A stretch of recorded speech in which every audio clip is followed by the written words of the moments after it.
Welcome back to the Roundtable. Kevin, aka Vox for the Roundtable. It's me, Kevin, aka Vox for the Roundtable. Except I'm 2 hours from the future. I needed to tell you that Steven Universe is coming back. Really? Really? Look at this leak someone tagged me in.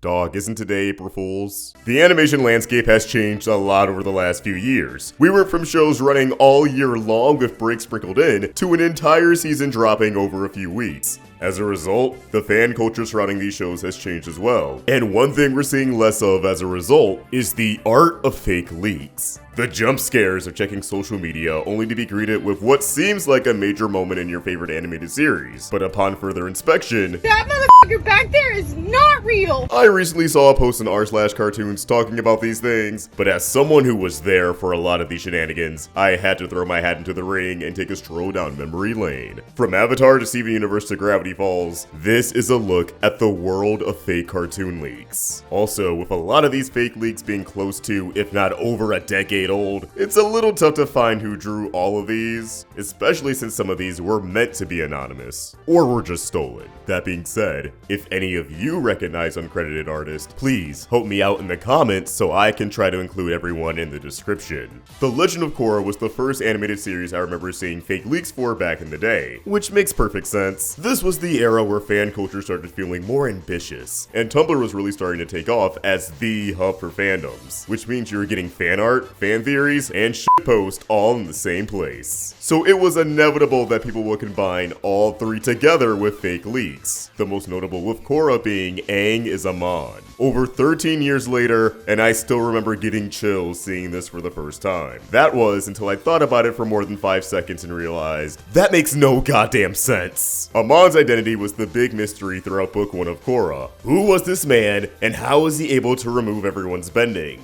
With Korra being a sequel series, and secret identities usually leading to a huge twist, a lot of fans assumed that this guy had to be someone we knew from The Last Airbender. And what would be a more compelling twist than the big bad being our beloved former protagonist? Literally anything else. So as we approach the end of the season, this image of an elderly Aang holding Amon's mask at the Air Temple Island started to circulate, tossing in some Arabic text that apparently reads, "I am your father," for good measure. I think it was meant to give the illusion that this leak came from somewhere overseas. Like someone took a snapshot of Aang's big reveal during a dubbing session. This image actually fooled a decent amount of the fandom, as it continued to make waves for the remainder of the season. Now yes, there's a lot that got in the way of this leak being believable. Most of the Last Airbender cast was either dead or super old. It makes no sense for Aang to become an antagonist under any circumstance. And the biggest factor, there would be no possible way for Aang and Korra to coexist. The next Avatar can only be born when the current one kicks the bucket. But to be fair to the fans who bought this in 2012, a lot of us were dumb kids. I think I was in my freshman year of high school. When you're that age, you're going to buy into theories that prioritize hype moments and aura over a coherent narrative. That said, people still try to rationalize how this could make sense. Since Korra's inability to airbend was a focal point of the season, people threw out the idea that Aang used energy bending to sacrifice water, fire, and earth bending and instill those within Korra, creating a fake avatar of sorts, which is why she struggled to enter the Avatar state and communicate with her past lives. There was also a theory that Azula briefly killing Aang in the Avatar state, followed by his revival, caused another Avatar to spawn into existence, allowing there to be two at the same time. That still wouldn't add up with the timeline though. There was even a theory that Ko was puppeting Aang's body while rocking the Amon persona, but that wouldn't explain his motives at all. Despite not being a big believer in this leak, I do remember Nick's advertising for the season finale, including the shot of the Aang statue being covered by Amon's mask, which made me nervous that I actually did spoil myself. Of course, the two-part finale would reveal that Amon was someone we never met before. A development that I definitely prefer over this Darth Vader-ass twist. Another fake leak that made waves back in the day was this image of Mako merged with Vaatu, yet apparently retaining no memory of either identity afterwards, as the subtitles read, "Who is Mako? Human?" This is goofy. There's really not much to say about this one. Characters getting possessed by a villain has always been a popular trope, and Mako being a love interest meant that the stakes would be high. Because Korra wouldn't want to kill her boyfriend. Alas, it didn't happen, but I don't think too many people bought this one back in the day anyway. I think it's overall well made, but when you take a closer look, you can spot the little details that make it feel amateur, like the outer glow in the eyes really aren't doing it for me. With Mako and Vaatu being some of the most boring characters in the series on a writing level, this would have been cool, but after the fake Amon leak, I couldn't see anyone losing sleep over it. I can't say the same for the poor chump who was working cybersecurity at Cartoon Network, desperately trying to decipher if the black diamond art on his phone was real. Frontwards and backwards. I don't think I've ever seen a cartoon of as many fake leaks as I have with Steven Universe. I also don't think I've ever seen a cartoon of as many real leaks either. Yeah, if you were there in the mid-2010s, then you know the show had a huge problem with leaks, with most of them actually coming from Cartoon Network. An entire story arc aired early in France on a random Saturday afternoon. Half of an episode was released as a sneak peek. Titles, screenshots, and the first 2 minutes of episodes would routinely surface thanks to Turner's servers being pretty easy to access, alongside other websites feeding us info. Some numbskull even put the Diamond Truce in a podcast promo. A pretty demoralizing incident that caused Sugar to become more involved with how the series was being marketed. With real leaks becoming a common occurrence, it was open season for the fakes. Whether that was artists trying to fool the masses, or someone taking a commission and running wild with it, a lot of these fake leaks followed a template. One time, Cartoon Network aired an Up Next bumper of Peridot and Lapis from Barmates months before the episode premiered, spoiling that Lapis would break free from the Malachite fusion sooner than later. So a lot of fake leaks would include the Coming of Next graphic in an attempt to add legitimacy. Same thing with the CN logo in the corner. A lot of the real leaks had them since they were being pulled from Cartoon Network's website, so it only makes sense to include them in the shams. And of course, you gotta take a picture of the fake leak on a monitor in a dark room to make it look like you caught it on TV, or breached Cartoon Network Studios when the janitor had his back turned. So many of these leaks either had something crazy happening, or alluded to something crazy. Usually new homeworld gems, fusions, or gems about to fuse. Especially Peridot and Lapis. A lot of fans were desperate for those two to be plot relevant, and fusion was the obvious way to make that happen. Plus, you know, that's the ultimate shipping fuel. Corrupted Jasper also got a fair share of leaks after season 3, this one of her and Greg's van being a notable example. With the show's habit of redemption arcs, Jasper name-dropping Pink Diamond, and Steven working his way up to healing corrupted gems, fans were excited at the prospect of her being rehabilitated and eventually returning to her normal form, then being able to supply information about Pink Diamond. So if you wanted to spread a somewhat believable fake leak, Corrupted Jasper was the way to go.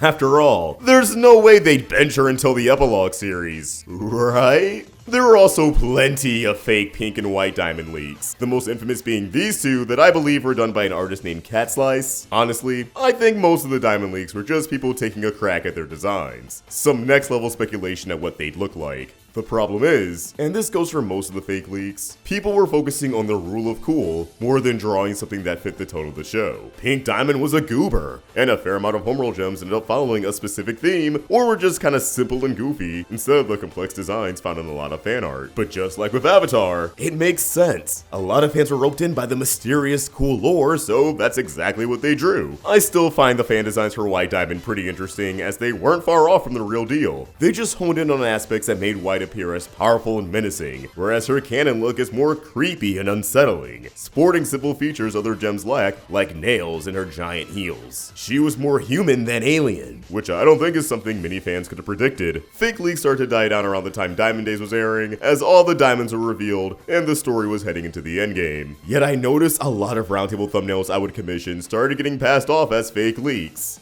I mean, I guess it makes sense. A lot of thumbnails on here are meant to look like scenes from TV shows. But also like, it was very obvious my videos were the source of these images. I plugged the artists in the videos and the first thing in the description. It wasn't exactly a secret. So whenever I saw a thumbnail repurposed as a leak, it just felt like, what are we doing here? There's also one thumbnail Mike drew of Steven holding Spinell's gem that got mistaken as official art by way too many outlets. To the point where it was being displayed on places like Apple TV. Which is hilarious, because Steven has his main series look here, and of course he would age up to 16 years old in the movie. How legitimate sites can mistake this as official art all these years later boggles my mind. Just look up a trailer for Pete's sake. We're never going to see a culture like this again for so many reasons. Cable's practically dead, security is a lot tighter, fans have largely wisened up, and fake leaks are pretty much all memes nowadays. Unless the pictures are moving in the highest quality possible, with voice acting and all, people aren't going to buy it. Even then, we have AI butchering everything we know and love, so it's not like people are going to take it at face value. Is what I would say if AI generated videos like this fake ass Inside Out 3 trailer wasn't raking in millions of views. Still, fake leaks are pretty much a lost art with cartoons. The only show that really had a decent amount since is The Owl House, especially during season 2. Though by this point, people were fully leaning into the idea that fake leaks were just a good way to practice emulating an art style. I don't think these had a lot of people fooled, nor were most of them trying to. Although there is one that got me when the series only had one episode left. There was this fake leak of Amity lying on the ground after being turned into a puppet, implying that she'd break free from the collector's spell. With season 3 already struggling with the second episode leaking early, I just took it at face value. Of course, this did end up happening, but this screenshot was nowhere to be found. So whoever made this, just know you got me! The self-proclaimed master of deducing fake leaks. Kind of a sad title to have in your mid-20s, huh? As we start to wind down, I want to talk about something that might have been one of the originators of fake cartoon leaks on the internet. Fake Sonic X leaks. Back when Sonic X wrapped up on American airwaves, it wasn't exactly clear that the series was done for good, especially if you were a stupid kid under 10 like me. To be fair, the series already had a seemingly finite conclusion, only to come back for another season. And in spite of Sonic 06, the franchise itself felt like it was thriving. At least to kid me. Yeah, they made a bad game, but between a healthy heaping of spin-offs, the hype cycle for Unleashed, and the excitement of Sonic joining Smash, the blue blur definitely wasn't going anywhere. And as a little kid, you couldn't exactly grasp that a game with 3 super hedgehogs could be considered bad. It was normal for fans to be looking forward to seeing new stories adapted into X after Season 2 featured adaptations of the adventure games and Sonic Battle. So when YouTube videos in crisp 240p were showing off images from an alleged Season 4, I had no reason to doubt them. Granted, whoever posted these on YouTube back then was probably a young hooligan in elementary school like me, so I'm not gonna hold it against them. Even if I was really excited to see what the hell an 06 art could have possibly looked like in the show. I blame my gullibility on 4 kids and their lack of transparency that this series was done for good. Do you know how many times they blatantly lied and said a new season was starting up, only for it to be the same old reruns? Too many, my nigga! Too many! This is the part where people listening in on another tab click over to verify that I am indeed black, or someone comments how I shouldn't say that word on my channel because they're not able to say nigga. Closing things out, I have to talk about the greatest fake leak of all time. One that will never be topped, as it was done by the creator of the show,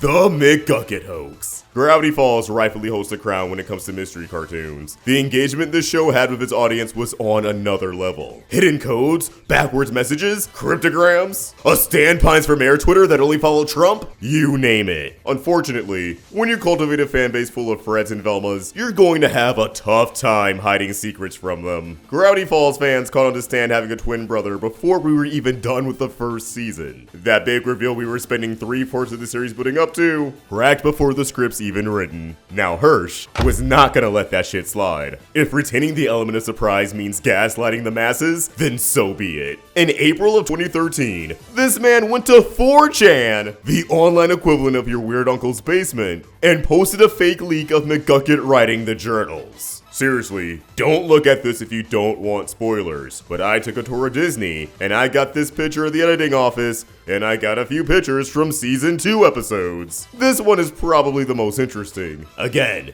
don't click if you don't want spoilers. In hindsight, people definitely should have known this was Alex. Is this not some Gravity Falls ass dialogue? Not only did he resort to posting a fake leak, but he sprinkled in a real leak from the season 1 finale to add credibility to the decoy. And then he hit the old tweet and delete, making it seem like he was furious over the leak. It was like all hands on deck. It was a big red alert and everybody came out of their offices.